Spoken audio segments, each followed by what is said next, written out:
Hello everyone, and welcome to What About Men, an online discussion group on hot topics running across political divides and hopefully bringing something new into discussion.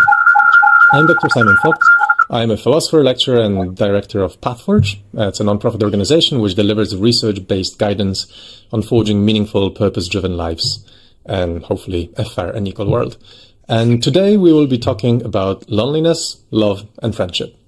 I wanted to start the series with this topic because I just think it's so important to many of us. And it seems like the rules of dating and relationships have changed massively over the recent years. And many people are just confused. But, what do you think? So before we begin, just a quick note that this session is being recorded and that it may be shared publicly. And by joining, you're consenting to being included in the recording. So please keep this in mind. Please keep your camera on to kind of foster good communication. It's always nicer to talk to someone you can see. And if by any chance you don't want to do this, then you can just join our live stream on YouTube. It's linked in the chat if you want to have that. And if you are watching us on the live stream, then feel free to ask questions in the chat as well, and we will be bringing them up in the discussion.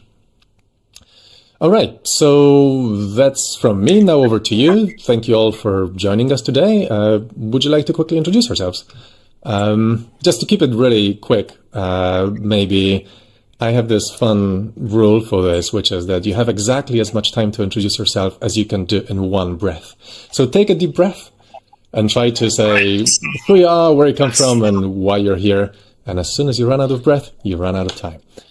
All right. So, anyone wants to go first?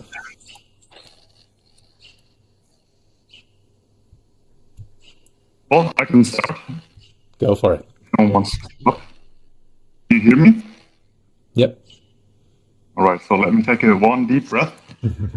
So yeah, welcome everyone, or nice to meet you everyone. My name is Patrick. I'm in my late 30s, and I've been involved in all these issues of men's issues, men's personal development, as a sort of mentor informally, organizing a meetup group that is not specifically focused on this topic, but also the Jordan Peterson Berlin group. And so yeah, this is a topic that is very dear to me, and I'm looking forward to learning from all of you and sharing ideas and exchange thoughts and notes. Thanks very much.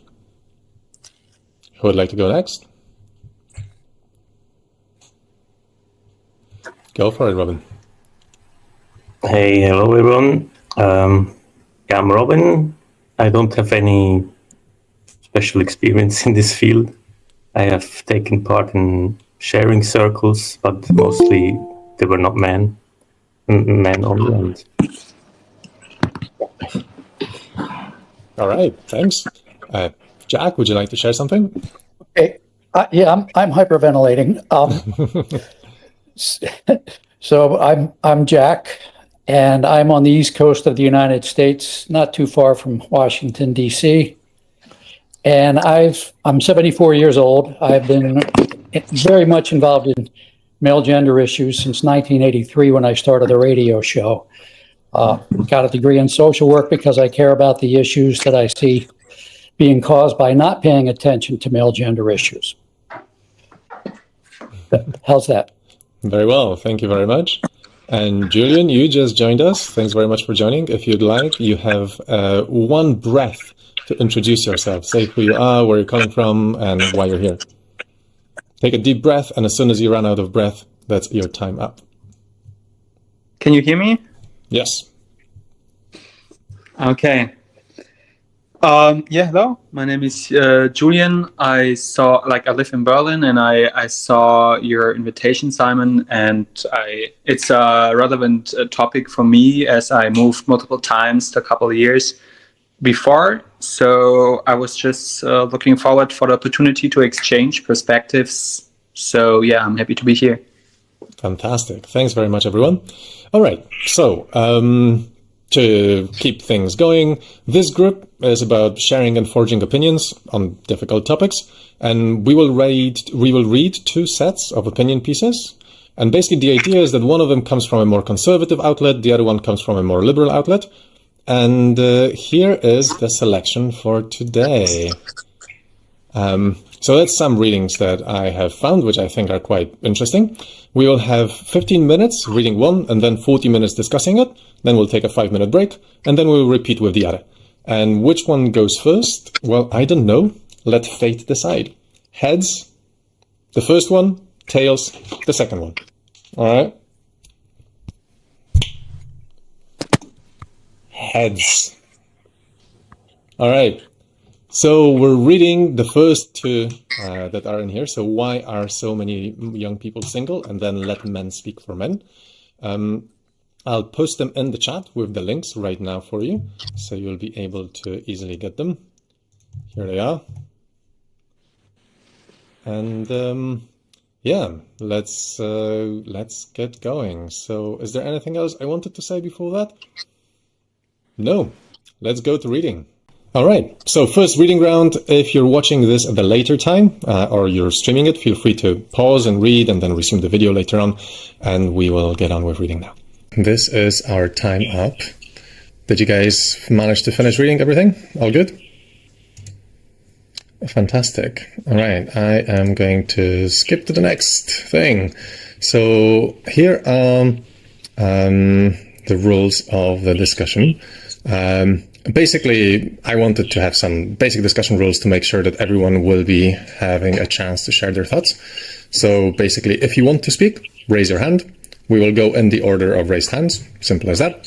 Second rule, you will have 2 minutes to speak. No more, just so to make sure that, you know, somebody doesn't keep talking and talking. And once you have spoken 3 times, I will ask you to hold off until everybody else has a chance to speak. And then you can talk again, once again, to make sure that, you know, there isn't just one person talking all the time. And then needless to say, this is a space of respectful discussion, and I ask you all to simply be kind to one another. So that's that. Let's begin. Anyone would like to start? How about just would you be interested in my reaction? Just what do I think? Please. These pieces make me think is the answer to why. What occurs to me from reading these 2 pieces is that dating just anymore, maybe it's because I remember it back in the 60s and 70s, it's just not fun anymore. It's dangerous. It's scary. It's a risk. It's a high pressure, high stakes chance to screw things up. And people really are being terribly unspontaneous in their approaches to dating. That's the way it seems to me. It's just not fun. Interesting. Thanks very much. Anyone has any opinions on that? What do you guys think? Are you dating right now? Go for it.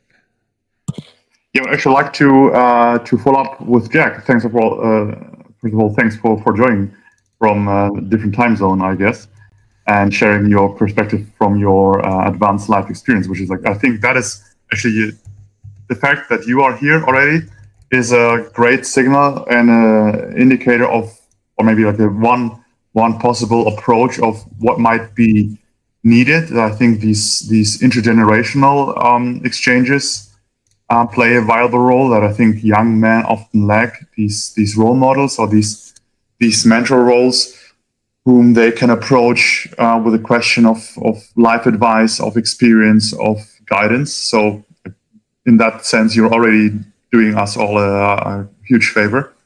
And second of all, yeah, actually, I wanted to dig deeper on your experience of how, you know, if you don't mind me being so straightforward. So how do you, what are your insights into the modern dating situation? I would assume that at your age, that's all behind you. So I would be curious to hear that. Yeah, it's not so far behind me, actually, because I am married now. I didn't get married till I was 60 years old. So I was dating into my late 50s. And so I could see it in the last 10, I've been married almost 13 years. I can see that before I found my wife, things had changed, even among us older folks who remember what it was like in our earlier days when things were more fun. I think a lot of us were sort of befuddled by, well, we would call it political correctness. We would call it people being snowflakes. We would be aware of the possibility that people try to take advantage out of being offended, all of which serves to not make meeting a new person fun when you perceive a very strong possibility of risk of ugliness and meanness and accusations and just not very joyful.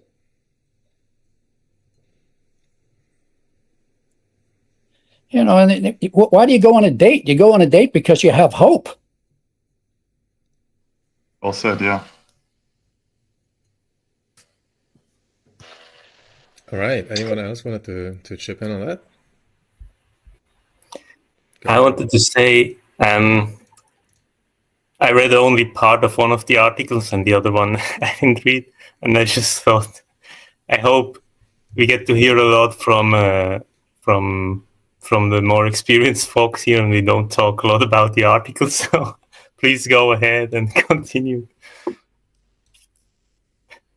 Well, look, on the other hand, you guys, can do me a favor by talking to me about what's going on now, because what was going on 30, 40 years ago is pretty soon going to be irrelevant to the problems of living human beings. So in my work of being a writer and a podcaster, talking about these things, I need to get some assurance that I know what the hell is going on with young people. And I might have some ideas, but I don't know for sure. So please talk. I need to learn from you too. So I might jump in on this and maybe say that I can totally empathize with what you were saying about it, like the whole thing not being fun, or it being more difficult to find fun in it. I think, so when I hear things like that as a philosopher, I always, like, a light bulb goes in my head going like, what does that mean, fun? Because being fun is not a property of a thing that is just like only has this thing is fun and that's it. This thing is fun for somebody, right? It's a relation. Being fun is a relation between an object that is fun and the person that is fun too, right? And I think it's really interesting from this perspective to ask, okay, so it's not fun for whom? Right? And I think that perhaps it is, well, obviously we are all here, a bunch of dudes talking about this. We can agree on this and we can go like, okay, it's not so fun maybe for people like us, right? But I think it's a different question than to ask, well, maybe like it is, thanks to this, it's more fun to somebody else, right? Or maybe like a part of this whole change was, well, I don't think it's particularly controversial to say that women have complained for quite a while that men have not been treating them particularly well in relationships and in dating, and having some extra safeguards or something like that might make the whole thing a bit more fun to them, right? And again, it's kind of like fun to whom? And I guess the question to you guys is, I don't know, what is good trade-off there, or like, how do you perceive it as well?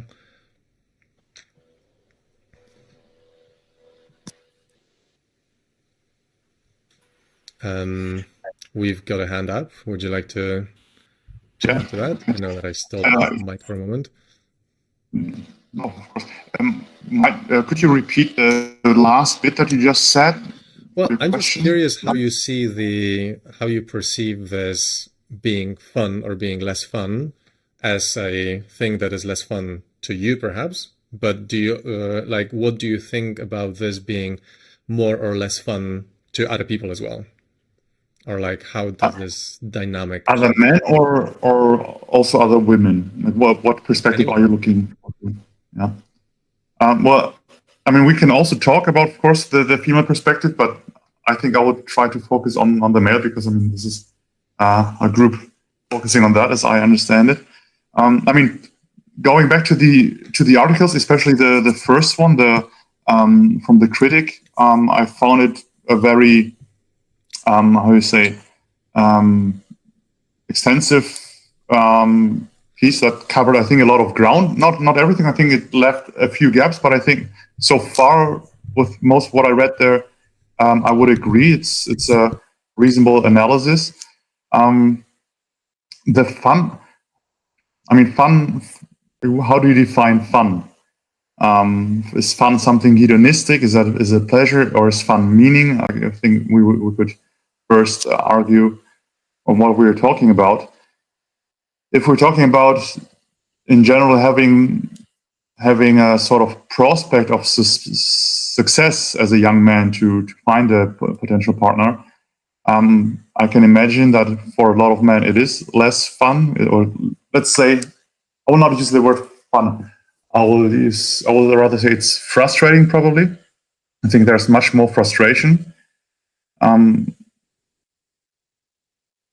We could talk about reasons for that, because I still think men, it's up to men also to fix it for themselves. I think I'm not a fan of victim blaming or of victimization, self-victimization. I'm a fan of agency, of ownership, of responsibility, and of changing your own fortune, which of course is facilitated through supportive network of brothers, of mentors, all of that. So that definitely plays a role.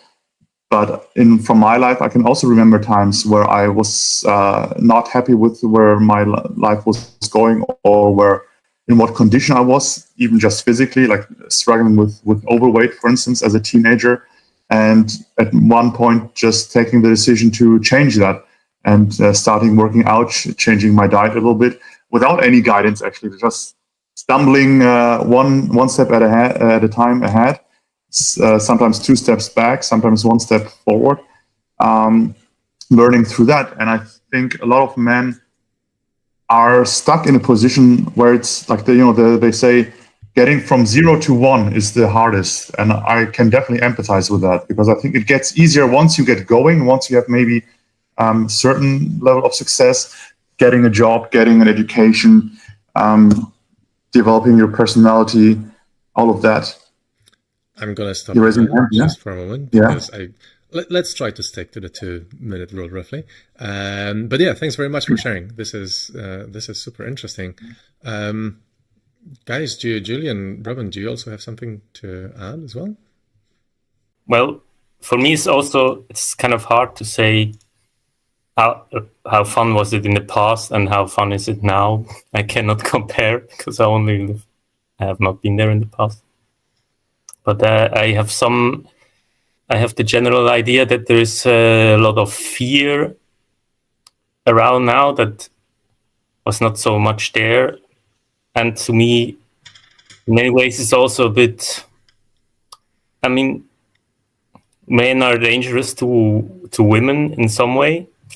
But I think the statistics generally say that happens like in families. And I mean, like when you first get to know someone, it's probably the least likely situation where this would happen. I don't know. That's how I imagine it. And also, in my experience, I mean, I've done a lot of couch surfing where I met many people. They came to my home without knowing me. About half of them were men, half of them were women. And it was so easy. And that was some years back already. And the same thing with actually not even people coming to my home, but just meeting or even talking online. If the context is dating, there's so much more anxiety and fear and even hate. I don't know. It's really crazy. Even though there's really, it's basically the same thing. I mean, it's just getting to know someone, and practically, I don't see why there would be more danger there, because it's really the same thing. Yeah, but I don't read stuff. It's only my thing. So. All right, thanks. Any more thoughts? Go for it. Yeah, I'd actually like to ask Robin. Thanks for your contribution, first of all. But I actually had trouble following you, so I didn't get what your point exactly. Like, what is you were talking about danger, but I didn't understand how that tied into this. So, like, what do you mean with danger, and what was your? Could you summarize it maybe in different words? I would appreciate. I mean, I don't know what is going on, but I can just see that there's much more tension when it's about dating to meet someone else, and I assume that could have to do with perceived danger, and I've heard that from some people, but I don't know if that's tension. Which people? It would help me understand you. Are you talking about the female or the male perspective? It's a little too. I mean that females have fear of men. Okay. Well, you see the tension from the female side, yeah. That's. Yeah, I mean, from both sides, then I guess, because maybe there it's not there, and I only think it's there, and then it's only from my side. Who knows? I don't know.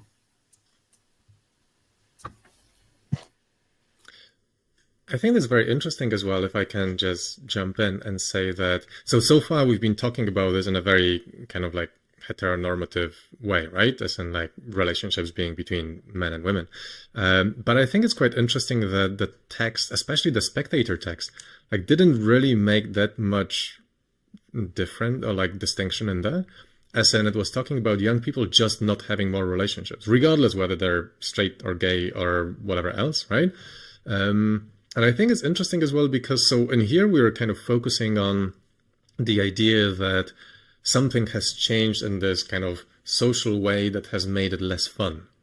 But that text was also arguing that like, well, people just kind of lost the skill, right? People lost the skill because they just spend their lives online and they're just not like seeing other people in real life. So do you think it's to some extent like, because you're right that like the whole thing of feeling in danger or not, like it's probably better right now than it used to be. There's so much more consciousness about consent and people are much more, I don't know, just aware of those things in many ways. And yet people worry so much, or yet people still have those problems. Do you think that there might also be something to do? And I mean, it's really nice also that people are feeling more empowered to speak up when bad things happen, right? People should be able to say, hey, it's not okay that we should be afraid to go dating, right? That's great. But do you think that maybe the other text had something interesting to say about that as well, in terms of like technology just making it harder for people to develop the skills? I would say most people in public are mostly on their phone, so you can't really talk to them. So that's kind of quite literally technology making it difficult. I imagine Jack will have something to say about this topic. Go on.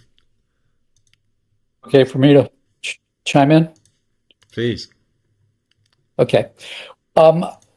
It's worth wondering whether the dating scene would be even more of a desert and stressful if there were not the technologies that allow us to communicate without risk of being accused of some kind of physical malfeasance or bad behavior. maybe without cell phones, to talk to other people. And if the only way were to actually get together, maybe that would be even more risky, more dangerous, maybe less fun. Do you guys use dating apps and dating online, or do you prefer to do that in person, old school way?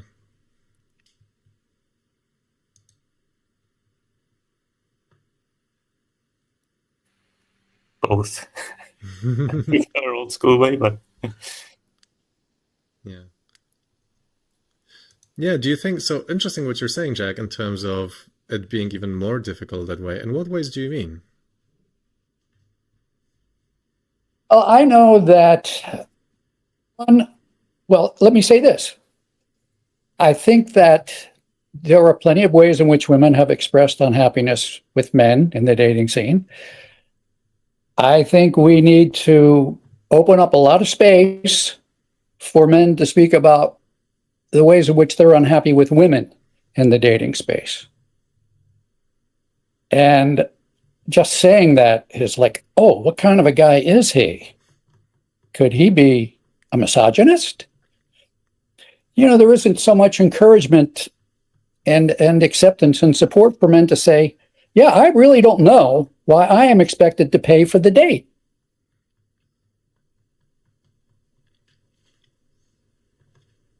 And that's really one thing I would like to see different in women, because it's an expectation that if we go forward, I'm the one who's supposed to be making the money. That sort of limits me in a way it doesn't limit you. So I guess what I would say, bottom line, is that men would like, I'm thinking, you would tell me, you guys know better than I do. I would think that young men are looking for a sense of equality in relationships. And when it's only the woman who's making the rules, equality is not going to happen except by accident.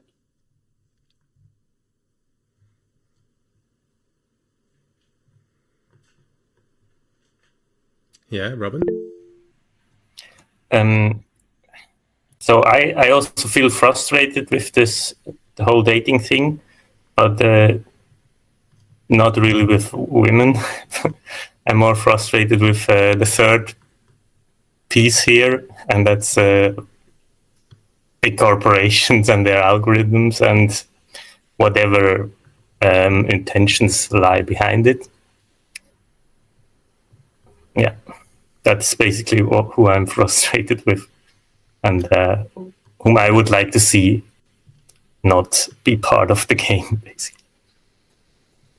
Yeah, that's really interesting, because once again, it's kind of, I think it's when you really start thinking about those things and you dive deeper into like trying to untangle, like the question of like more fun for whom, right? And when you go like, actually it's really fun for Tinder that nobody can date properly, right? Because they make a lot of money on people being on Tinder and actually not finding partners, right?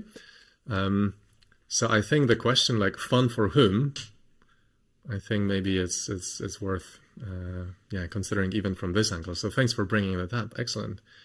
All right. Next thought. Go for it.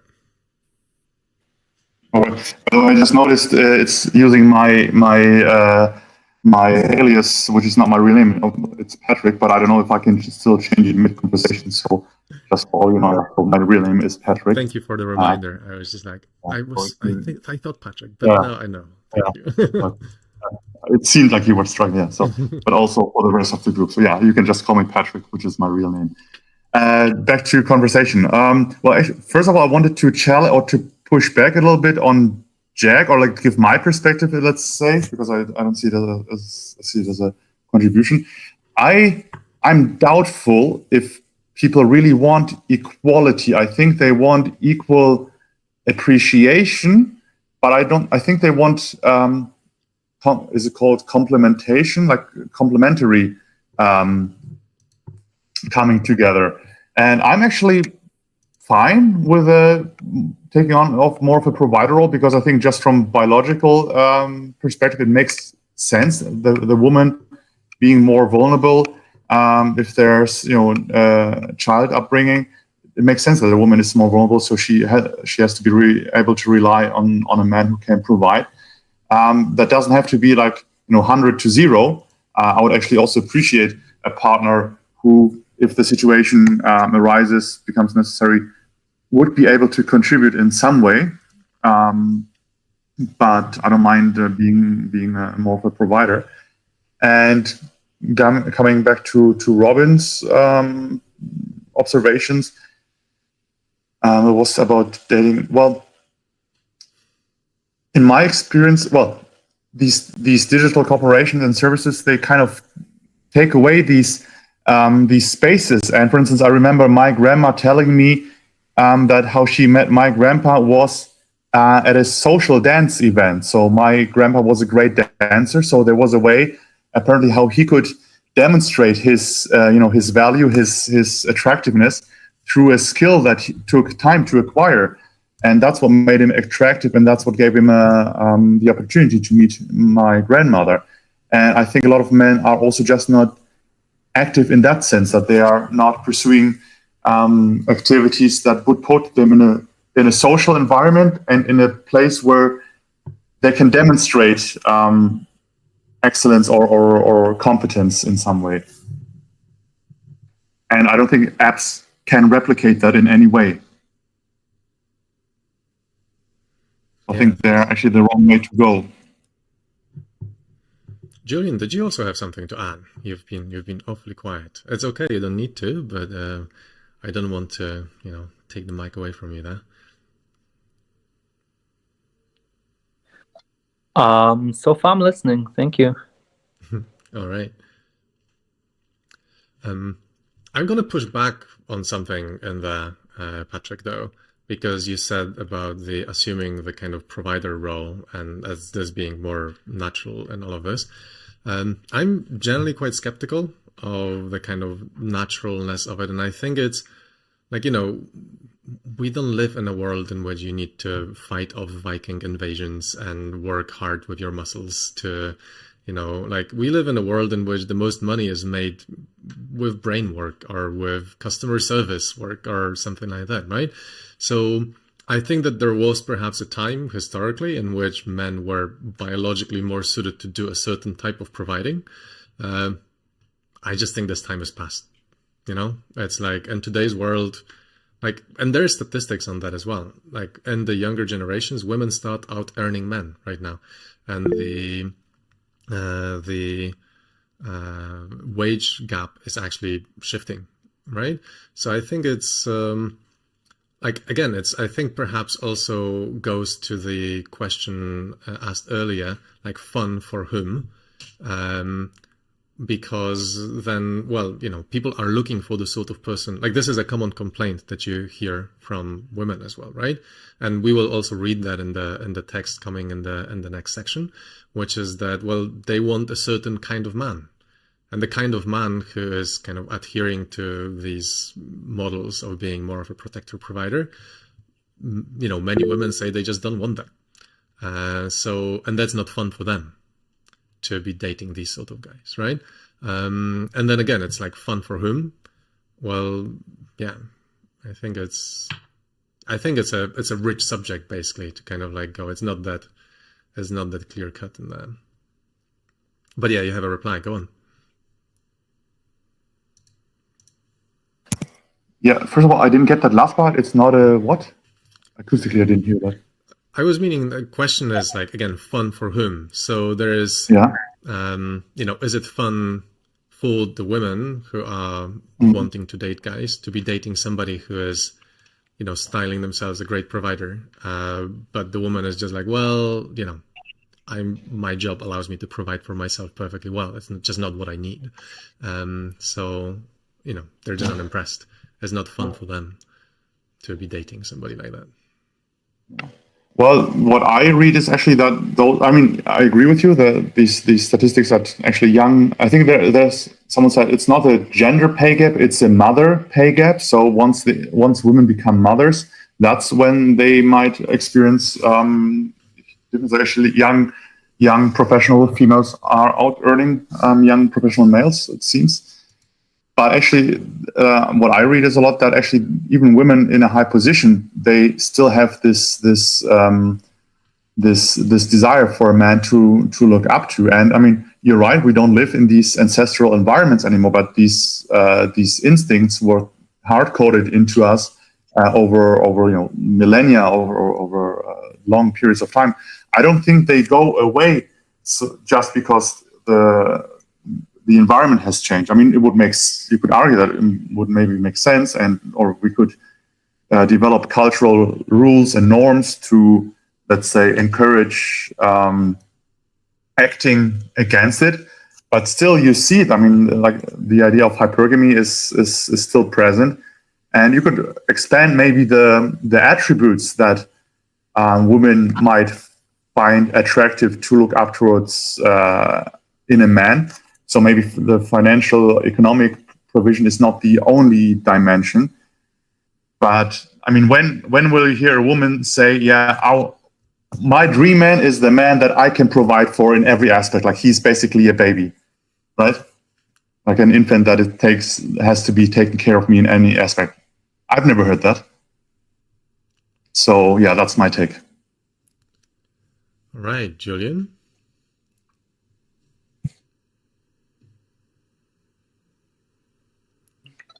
So all right. What I would like to bring up, I'm not sure if you feel like that's fitting well in the flow, but we're discussing a lot, I think, how we should behave in dating, or what roles and norms play into dating.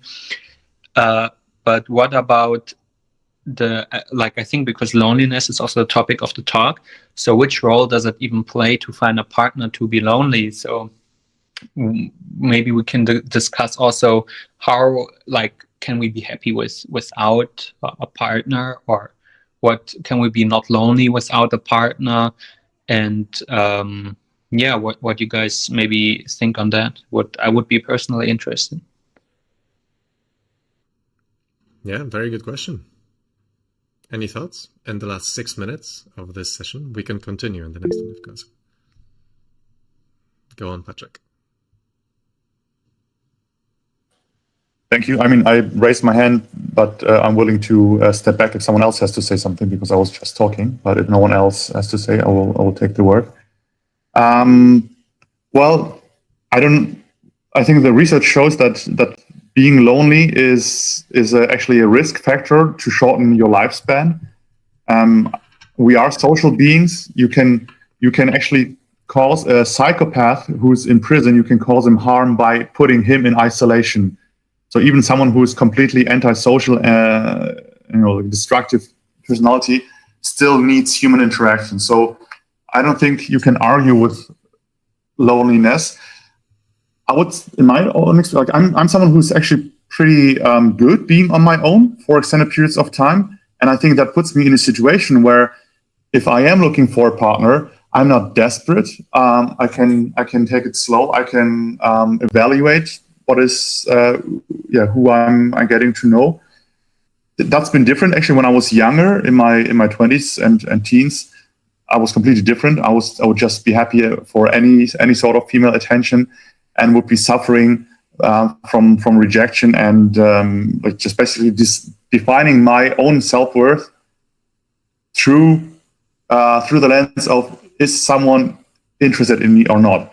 So I think being able to deal with loneliness or solitude, maybe those are two different concepts, in a healthy way, but with the ultimate goal to get out of that. I think it's my experience that's a healthy strategy, I would say.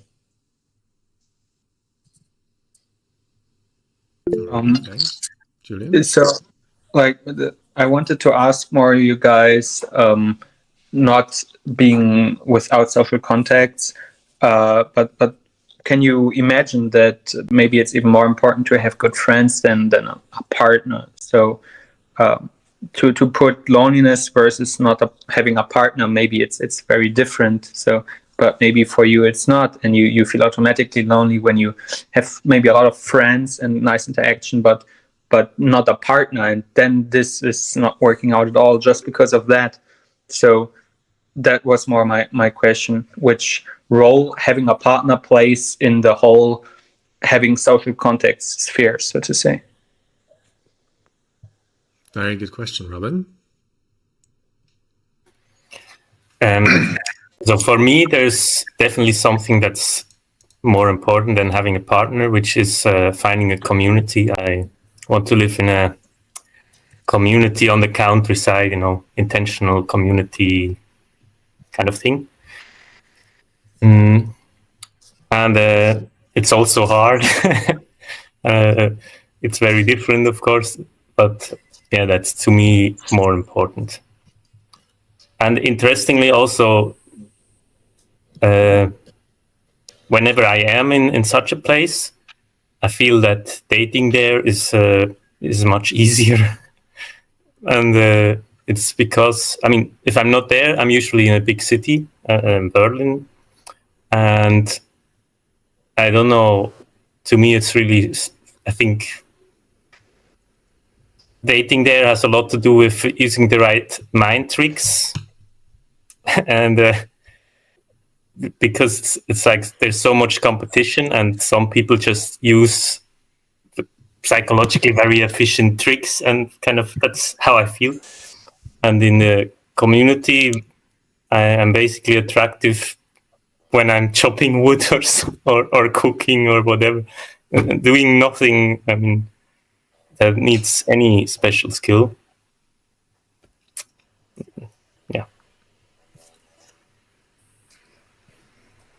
Yeah, that's really interesting. And it's actually a good segue to the next section as well, because one of the texts we will be reading will also be about loneliness, but very much from the perspective of having friends.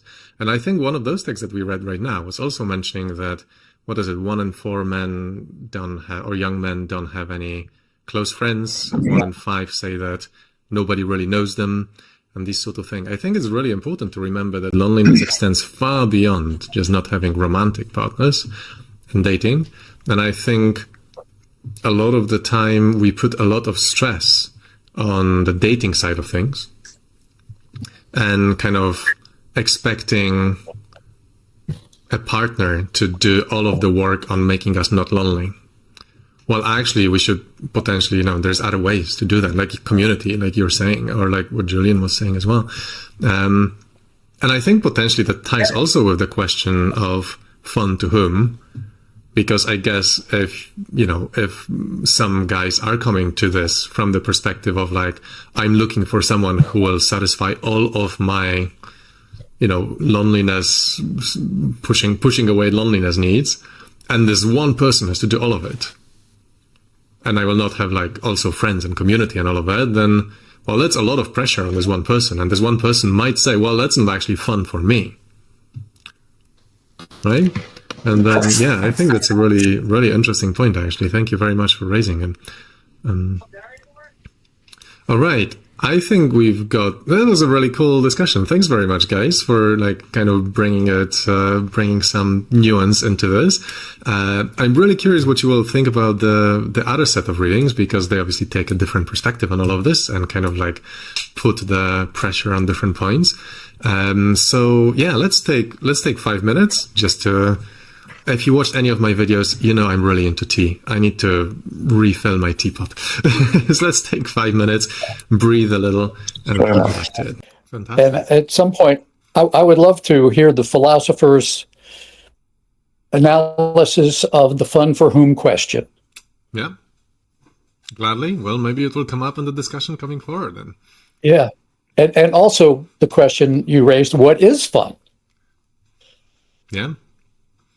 Yeah. Well, thanks for your interest. Awesome. All right, guys. Well, breaks up. Let's go to the next reading section. I already posted them in the chat. So now, oh wait, I got to the wrong slide. Here's the slide that I should be going to. So in the chat, you once again have the links. This time it's an article in The Guardian and in the Fortune Well. And well, you will notice already that they take a very different perspective. I'm curious what you think. The counter starts now. All right. So once again, same rules as before. You can see a different perspective in there. Oh, we lost Patrick for a moment. Maybe he is rejoining and putting the... Oh, welcome back. All right. So same as before. You can see, I hope, that those readings were also a little bit more... I really like how the discussion went the previous time, kind of leading us towards the question of friendship as well. And these readings being a bit more focused on friendship. So I'm curious, what is your take of it now? And yeah, take it away.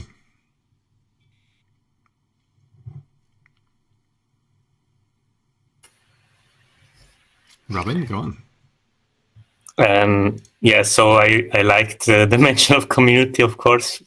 To me, it's the biggest missing part in human society. It's the tribal thing, basically. And in most communities I've been to, there were lots of problems and so on. But this living together, and usually there's a focus on removing distractions like computers and phones, and so there's more of the actual social living human together part, and usually it's in nature and so on. And that's really, this alone is just feels so healthy and healing.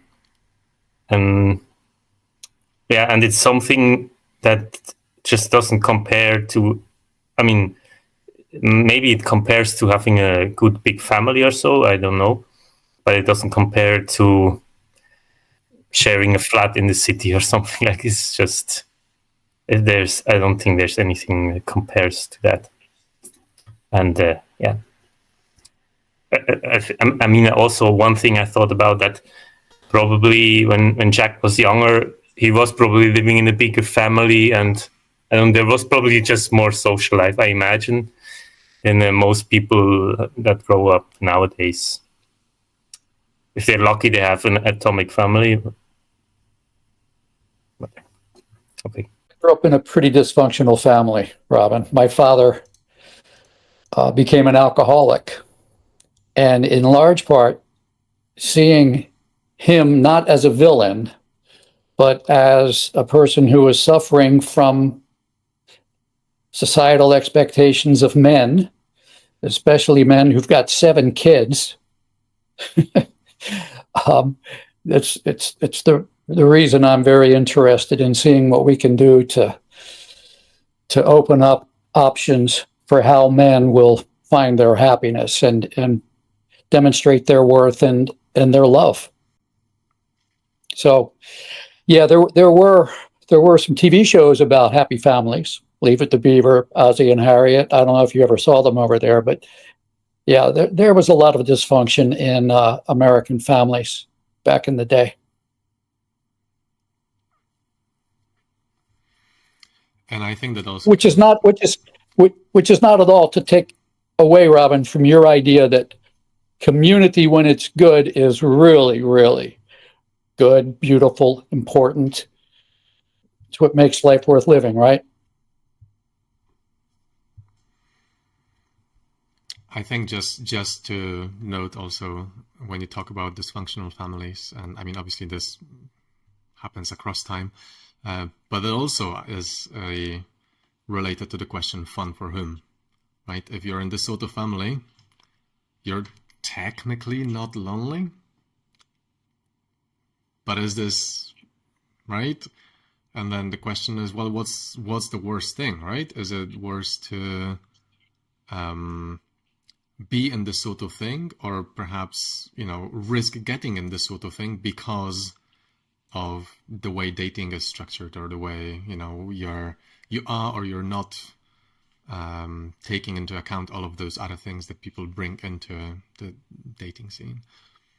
That's, yeah, really interesting. Thanks for mentioning.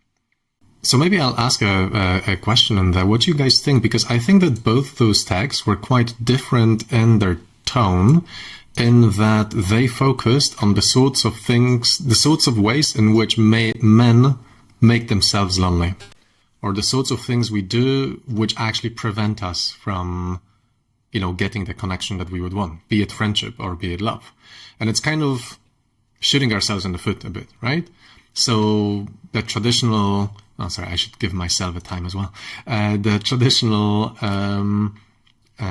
model of masculinity based on domination, like one of the texts was mentioning, is kind of going against community, because it's hard to be, on the same level with everyone if what you're doing is you're trying to be on a level higher than everyone, right? And then also then there's this whole thing with nobody really knows me, and many people feeling like they're not part of the community and the community doesn't know them. But the question is then, well, what did you do to help them know you? Right? Did you actually come out to them and talk to them about things? And so many of those old manly stereotypes that, men don't talk about emotions, men don't get close to people and all of that, well, can very effectively prevent people from having others getting to know you, because how will they get to know you if you never open up to them? And yeah, I'm really quite interested in what you guys think about this, because, and that also is kind of potentially related to the question of dating being fun or not being fun, and to whom. Because then if somebody is looking for this sort of connection and they are finding others who are not actually willing or being open to have this sort of connection because they're not in tune with, their own love for themselves or emotions or whatnot, then, well, maybe it's not fun for them, to be seeking like relationships or friendships with these sort of people. So what I'm trying to get at in here is that I think that those two texts specifically, I find them interesting in that they highlight the ways in which we might be shooting ourselves in the foot by making ourselves the sort of people who are not fun for other people to date or to be friends with. Does that make sense? Jack, go on. Always first. Yes, it definitely makes sense. Mm-hmm. I think it makes sense, but it's not the complete picture. Of course, there is no such thing as the complete picture. So I want to add another factor that is involved here. If men were on an equal playing field in terms of their brand, the branding of men right now is not as positive as the branding of women right now. You can ask people, what do you think of when you think of men? Likely to hear some negative stuff. What do you think of when you think of women? Well, the zeitgeist is, well, you got to say they're strong and powerful and wonderful, and and I'm not saying they're not, but on the other hand, men do have sort of a deficit they need to overcome just to be seen as decent, just to be seen as okay. And so, when you want to put yourself out there to make friends with people who have no idea who you are, and you feel that you are being treated with great suspicion because your brand is that you're a man, and we all know how men are, that can get tiresome for some men. Not for all men, but for some men, that can just be very dispiriting and depressing and demoralizing. Why should I try? I tried to say something nice and it was completely misconstrued and they thought I was a beast. I think that that's at least a factor in the difficulties that men are dealing with.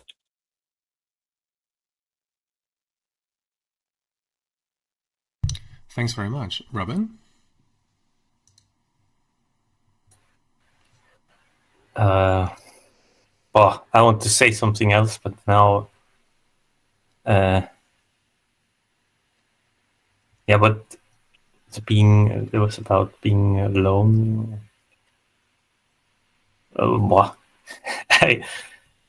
So in the community, when I am in community, I feel that after some time, people just know who I am, and I also know who others are, and I've never felt that outside. And I don't think that in the city, as a big contrast, it's really possible, because you never really see someone else how he is in the city. You see them for a few hours, once a week, maybe, or even just once. And during that time, usually they are wearing a mask. Either it's the work mask or the I want to impress you mask. And everyone, like, at home, they prepare to go to this event. They make themselves look nice and they get into the mood. And it's just, and if you live together in community, I mean, that's, I can't really describe well, but it's such a different way.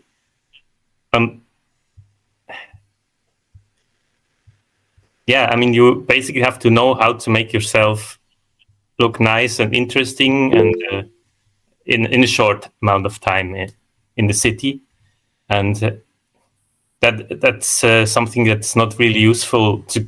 I mean, that means you will not know that person. You will only know how good that person is in in playing this game, and that's not useful for anything in my eyes. Sorry. Thanks very much for chipping in. Yeah, Patrick. Yeah, thanks. I would actually like to get on that what you just said, Robert. So I'm having a little trouble understanding, because you kept mentioning the word community before already in the first half, and in my mind, I had this image of, like, in general, like, community can be anything. Can be your neighborhood, can be your sports team, your book club, your whatever. But just to clarify that I understand you correctly, so with community, you mean sort of a rural farm, like shared farm commune kind of thing? Is that what you mean as a community? Yes, okay. Spending a lot of time together. Yeah. And have you lived in such an arrangement? Yes, okay. I've lived in 10 of these already. Okay, but okay, now I'm gonna but then why don't you anymore? Because it's very hard to keep it up, and most of them died or everyone had to leave. Why?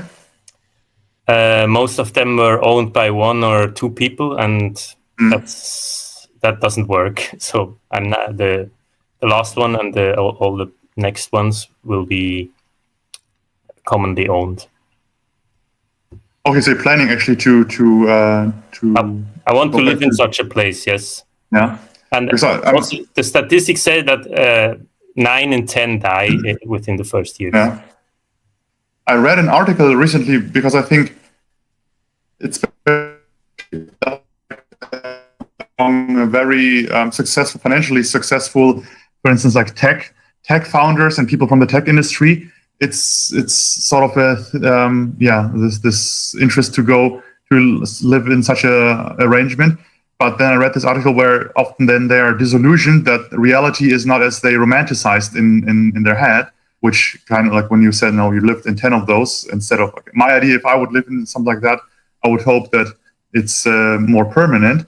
And it actually brings me to the idea that maybe that is, I mean, I get the appeal. Actually, I find that attractive, to be honest, but I'm wondering if maybe there is a little bit of romanticization in that, and maybe, like, who says that you can't build a community living in a city, that you can reach out more to your neighbors, that you can have a book club, you can have like other initiatives where you kind of recreate that connection, that experience, that depth also, without this pressure of this geographical confinement, let's say. What do you think? I don't think that's possible. In my experience, it's not possible. Why not, may I ask? Just the thing of using the mask, for example, and also if it's a book club, for example, that's also always kind of a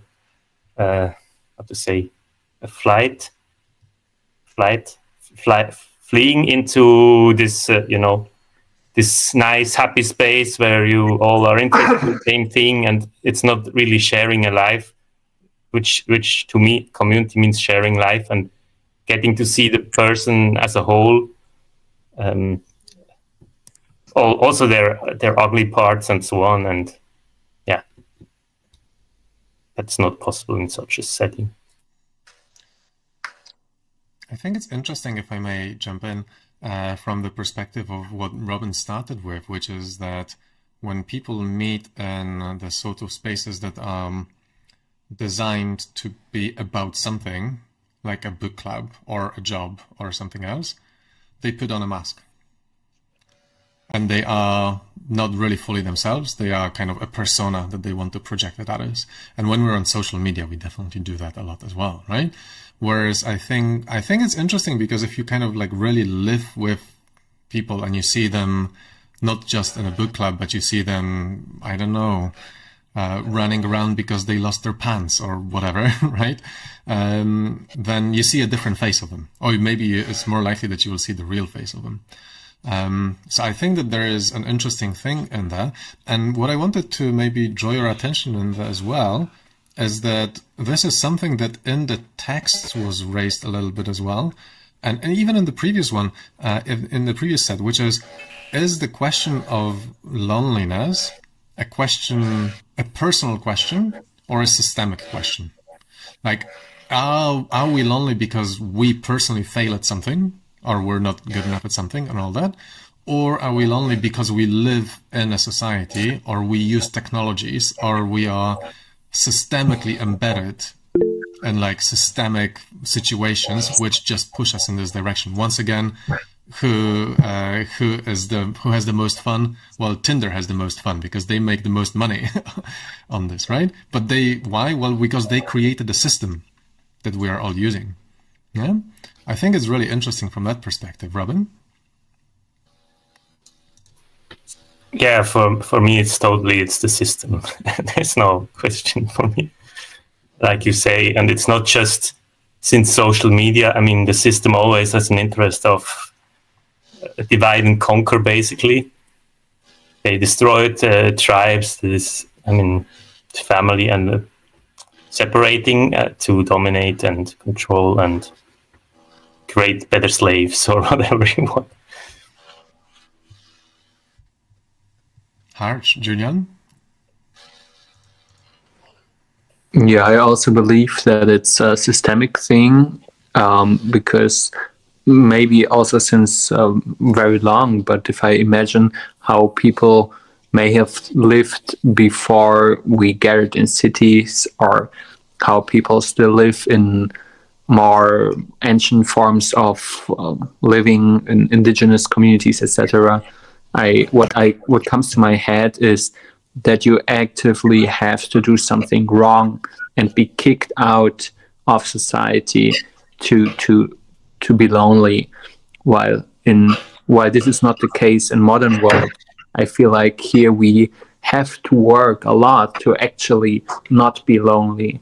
So, or partly so, but I think originally we were basically always surrounded by our tribe. May we had a tribe as a clan of gatherers and hunters, but I think this is how humans lived for by far the biggest share of time, and that we find these modern ways of living is just maybe 7, 8, 9, 10,000 years that we may be more segregated, and this is how we. Yeah, but this is for me where the systemic question comes in. I think humans originally were like very social beings, and it's our society that really, we live in different spaces in a big city, and this geographical aspect, I think, is a big point. Yeah.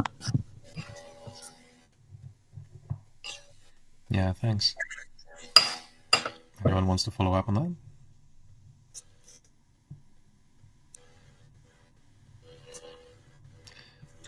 I think it's really interesting from a perspective of a value trade-off, because on one hand, yes, but on the other hand, if you live in this sort of community, you've got no privacy, for example, right? it's much harder to be an individual and all of that. So it's interesting how like the systems we build kind of give us something and take something away a little bit as well. Yeah, it's really interesting. Jack, before I give you the flow, I just wanted to also kind of circle this down to the thing that you were raising before. You were talking about how difficult it is to go around, sorry, I'll give myself a timer as well, how difficult it is to go around feeling like men have this bad rep and you kind of need to fight against this bad rep and all that. I've written a text about this actually ages ago, which I called Guilty Before Proven Innocent. You know, and in normal ways, you should be assumed innocent until proven guilty. But I think there is a certain way in which men, quite often, especially in the dating scene, are kind of assumed to be guilty, assumed to be creepy or potentially abusive or something like this, and they need to prove themselves to not be like that. And I think it sucks. It's really like, it's just a part of male existence these days, which is pretty horrible. I really dislike this. And I think it's really interesting from the perspective of what we were talking about a moment ago, which is the systemic approaches to things, which is, well, how do you prove that you're not that embedded in the systems that you are at? Like, well, if you're online dating, like nobody can check that in any way, right? I mean, anyone can write anything online. And the thing is, I think it's important in that to kind of also identify, well, why are we feeling that we're guilty, or why are we treated guilty as guilty before proven innocent? Well, because the truth is that there is a minority of guys who are guilty, right? And who kind of, and you know, I think you can excuse anyone who has been abused once or twice for being suspicious about everybody else. So you know, we need to take into account the fact that, well, it's somebody's just being cautious, right? They have a good reason to be cautious. And I think it is really interesting from the perspective of this, like living in a small community versus big community and how the systems are arranged. Because obviously if you live in a small community, then, well, you've got your reputation. People know you. People know what to expect of you. You're like, people will not assume you're guilty before you prove yourself innocent because they know you. Right? But if you live in this massive city and you're just meeting people on an app or something like this, well, they have no idea who you are. So they need to be really cautious, right? And they cannot afford to, like, they will not know your reputation. They will not know where you're coming from. So they will be double cautious just in case, because there is a chance that you are actually, you know, somehow problematic. So yeah, I like how it ties back together. But Jack, on to you. Okay, Julian's number one. I think, Jillian, is this the hand that you had before? Did you? Yeah. Mm-hmm. Oh, okay. So I wanted to ask Robin, and all of you really, do you know the term slumber party? Okay, so in the States, when you're a kid, you might be somewhere between 8 and 12 years old, something like that. A slumber party is a sleepover with a whole bunch of kids. And they go to somebody's house and they all throw their pillows and blankets down on the floor of the family room, and they have a slumber party, and they're supposed to sleep at night, but they don't. They're having fun all night. And I'm wondering if what you're talking about in terms of a community, Robin, what's the essence of it, is that there's a very temporal characteristic of it. It's not just a little bit of time, like in this big city, when you decide that from 4 to 7 p.m. you're going to be in a book club, and I'm going to be performing for those 3 hours.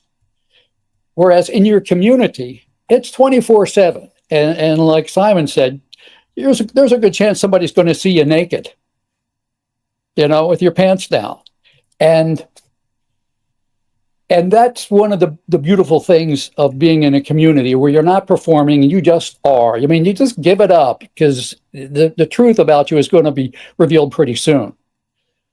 Does that ring true, that one of the things you liked about community is that you weren't on part of the time and off part of you're on all the time? Yeah, you cannot wear a mask all the time. Nobody can do that. Yeah, and so that builds trust with everybody. Yeah. Patrick? Yeah. Yes, thanks. It was great listening to all of you guys, and still I'm struggling with this idea because just that you can only be authentic in this rural setting. Because I'm wondering, isn't it up to the person how much you show? I mean, I get it, like corporate jobs, like there's no discussion there, of course. Like the corporate environment is kind of forcing you to play a role. But even there, I can speak from my own experience. I'm not the ideal employee actually, because I find it very hard putting on that mask. So just out of ease and simplicity, I tend to actually I'm just the same all the time. I mean, if I'm giving a presentation, I will maybe make a little more of an effort. But actually, I don't wear a mask that much. Like the more time you spend with me, no matter what environment, it's just who I am. So I get it that maybe there might be structures that kind of propose it or promote it, putting on a mask. But maybe it could be actually a challenge, an invitation to take a more conscious effort to be more authentic. And I think there's even something to say that maybe that's being valued, authenticity as a quality. Like I don't like phony people, and so I get what you mean, but I think it's possible to do that in that environment too. And actually, on something that you said, Simon, I think with the privacy, just a little fun fact. I once listened to a podcast where someone coming from a nomadic tribe, like Bedouin tribe, went to the West, and he said his experience was he didn't have privacy now in the West because he was all alone. Like his understanding of privacy was when he was in a tent with like 10 brothers and sisters, and so for him that was privacy, being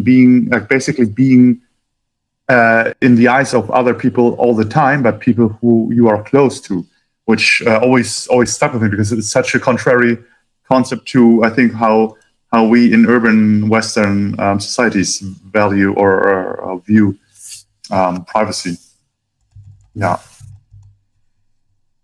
Yeah, thanks. That's a good example. Robin? I wanted to respond to that.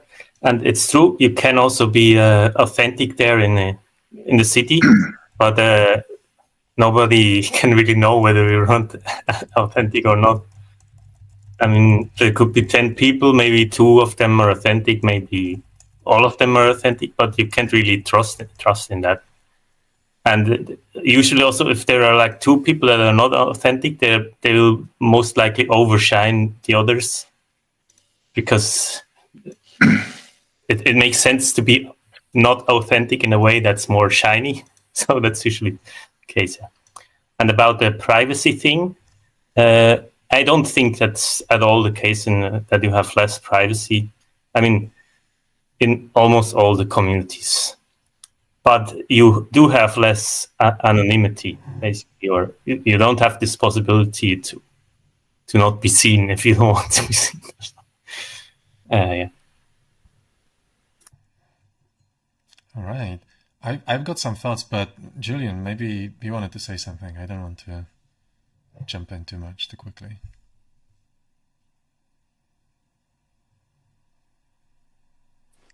Yeah, about this whole if we are wearing a mask or not, or I think also in the city we can develop quite a good sense of other people and if they are authentic or not. I think this is possible also outside of communities. Where I see the big difference is in the community that you, as you said, Robin, that you just spend so much time, and this is just difficult in the big city to share so much time when you don't live in the same place. So, I think you can find authentic relationships in the city, but yeah, it's just more difficult to share the same amount of time. Maybe you move in a big shared flat and then you have a community in the city, or I don't know, or your family is your community where you live all the time together, or maybe you have very good friends that you just see 3-4 times a week or 2 times a week or maybe once a week, and you feel really close to them.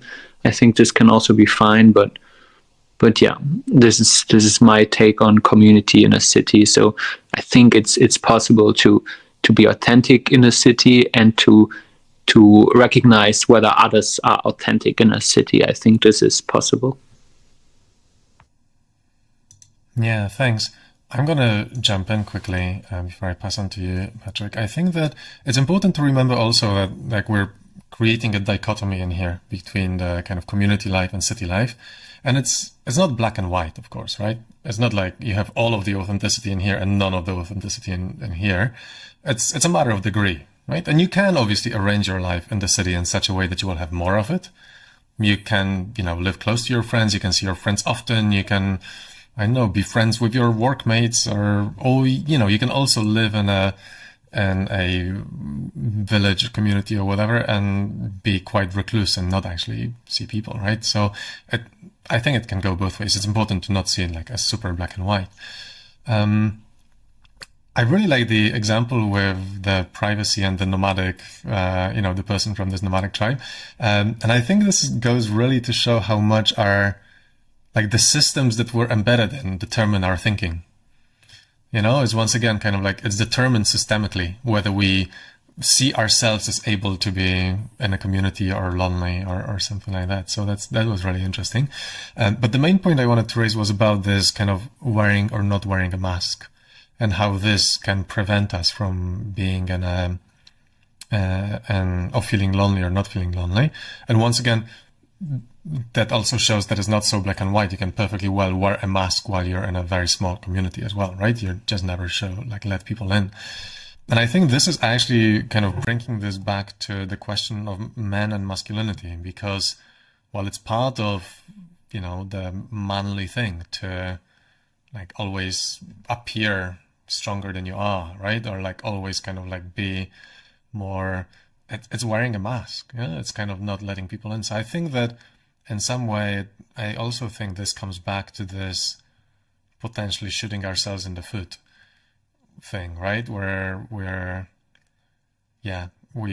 are ourselves kind of taking ourselves out of opportunities for making real connections with people, because we feel compelled to wear this mask of an alpha male, or the mask of a really dominant person, or someone who's going up the hierarchy, or someone who's a great protector and provider, or whatever else, and kind of desperately not wanting to let people see us with our pants down, while maybe seeing us with our pants down is exactly what would create the connection that we're craving. Yeah?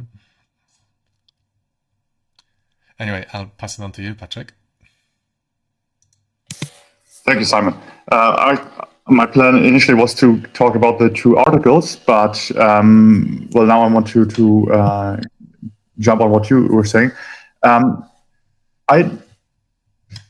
want to make a case for masks, but differentiate it a little bit. So I think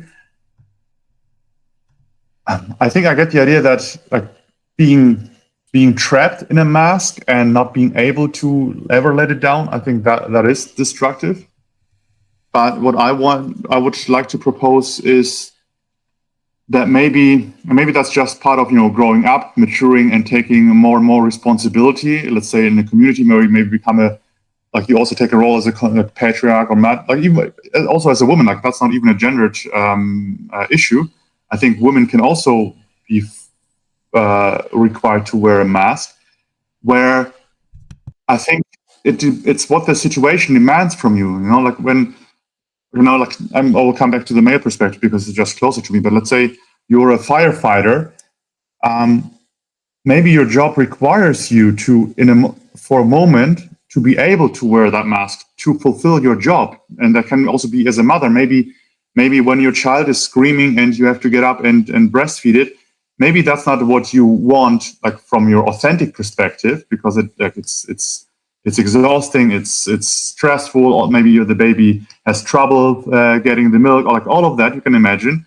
But you don't let your unfiltered, authentic, which would be maybe authentic emotions, out to punish the child or the husband who's still trying to be supportive. So maybe it's not about not having masks. I think masks, there's a place for masks, but maybe it's about finding a sophisticated, differentiated approach where you know when to wear the mask to fulfill what's asked from you, asked of you by the situation, by maybe the people that you're responsible for, but then also having a safe space afterwards, outside of that, where you can regenerate, where you can do that. Because like, who would want a politician, a leader who is emotionally unstable? So that's my case in favor of masks. What do you guys think? Am I out of my mind? Jack is laughing. Yeah. May I, Simon? Yeah, no, I think you're right on point, Patrick. When you're in a crisis and you are in in a group of people who have not been organized for any purpose, and chaos could ensue in the face of this emergency or crisis that you're facing, you would like to have somebody who projects some sense of confidence, even though they're scared out of their wits too.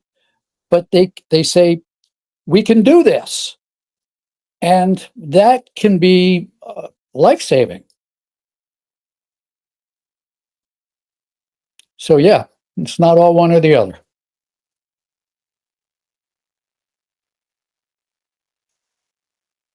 I'll quickly jump in on this. I'm really curious what you guys think, because this is an argument that is brought up quite often, which is the kind of like for the stoic manliness, of like not being too emotional, because in a situation of crisis, it's needed that you put your emotions away and you kind of like do all of that. And on one hand, I think that that is in many situations true. On the other hand, I also think that a lot of conflict in the world happens because people have something to prove and they put on a mask and don't actually engage, emotionally. Like if you think of, I don't know, I wish Putin was a bit more in tune with his emotions and had a bit less of a mask on him, Maybe the kind of, a lot of the conflict that we have, like big conflict, would not really be there if people didn't have, a big mask on their face and something to prove. And it's actually, this is a crisis situation, right? You kind of need to put your boots on and go to the front and fight. But maybe actually it would be better if we didn't. So I think it's a nuanced issue again, It's like sometimes yes, but sometimes, Robin, you were raising your hand. I wanted to ask, Simon, do you live in the US or where are you from? Me, I live in Berlin. Ah, okay. Because my brother lives in the US, and I heard that there this thing of men being very manly is much more a thing than over here, I think. I never saw much experience. I notice it sometimes when men are in the presence of women. But in general, I've never felt so. Robin, may I ask, where do you live? Just In Berlin, yeah. Oh, also, okay. It's interesting. I also get more of this from the US than from Europe. I think Europe is generally a bit more relaxed in those, maybe. I don't know. Would need to see some stats. Jack, do you have an opinion as a US citizen? I think that the culture of the old American West is still very much alive, especially in certain regions of the country. Where it was up until 150 years ago, it was chaos. There was not a whole lot of civilization. There might be a marshal in the next town over who could, sort of establish some semblance of law and order. But, the idea of being the rugged individualist, for instance, is very much an ethic of the cowboy. And I think that that's very American, not to our benefit in most cases.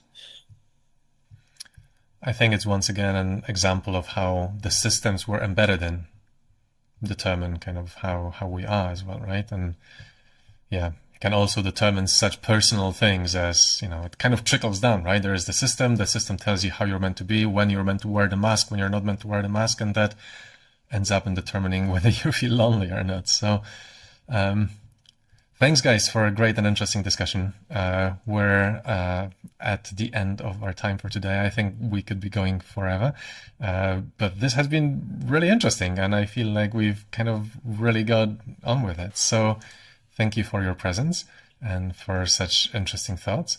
So I'm going to finish it here because we need to finish somewhere. If you want to join us again at the next session, that would be absolutely fantastic. And for now, I will just say, follow us on Instagram, LinkedIn, on YouTube, check out the website, pathforge.org, sign up to the newsletter, comment on the videos, suggest more, and suggest more topics for and readings for the next future meetings as well. I've got some plans for what I'd like to do on the future meetings, but if you have suggestions, that would be absolutely fantastic. Thank you, Simon. Thank you, gentlemen.